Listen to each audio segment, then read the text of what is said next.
The governor's mansion was completed in 1856, and since that time, each governor has made it their home.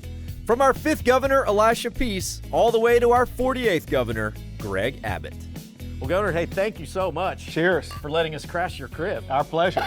Anytime. You know, to share a glass of iced tea on the most iconic porch in Texas.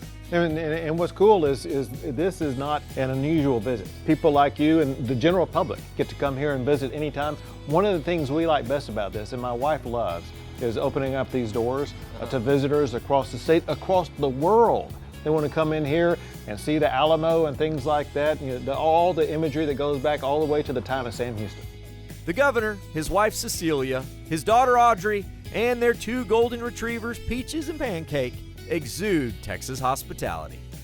You know, I took one step in there and all of a sudden I see that famous painting of Crockett swinging his musket at the Alamo, and I'm like, wait, that's the original. You know, this isn't a print they picked up at Hobby Lobby. Right. This is the original thing. Right. Does this feel like a home, or does it feel like you live in a museum? I will tell you, oddly enough, it feels very much like a home. Really? It feels very easy to live in. Part of it is I like the fishbowl effect. This is their perimeters of the fence where out front here there'll be protesters on occasion and stuff like that. But that's a whole part of the process. It's a whole lot of fun.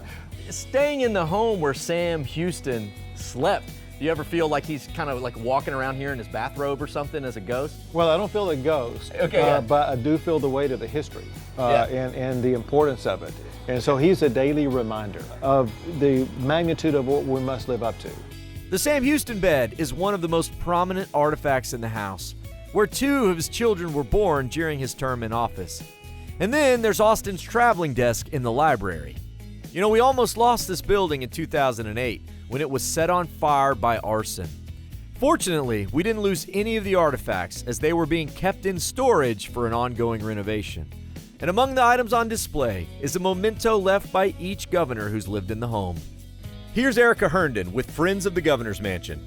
So you can see it's got a variety of things. We have Governor Pisa's book of Shakespeare illustrated drawings for his wife on their first Christmas. And then we have Governor Reynolds' Colt pistol, which he left. We were on the edge of the frontier. A book of gospel hymns. Exactly, that's from Governor Hogg's family. Those were hymns that they sang actually here at the mansion. Sounds like Governor Hogg had a very active house. So Governor Hogg had a group of lively children who liked to slide down this banister. I totally would have done that too. I know, it's tempting, right? Yeah. The youngest son, Tom, fell off, and so the governor decided it was time to take action. So he hammered tacks all the way down the banister, which you can actually still see today. Everyone who has lived in this mansion, everyone who has served the state has perpetuated the greatness of who we are as a state. But it doesn't matter if you're a governor or what you do in life. If you wake up every day and think about what is the right thing to do, and then do it, everything else is going to work out. That's right. That's right. Cheers to that. Thank you, Governor. Of course. Thank you. Thank you.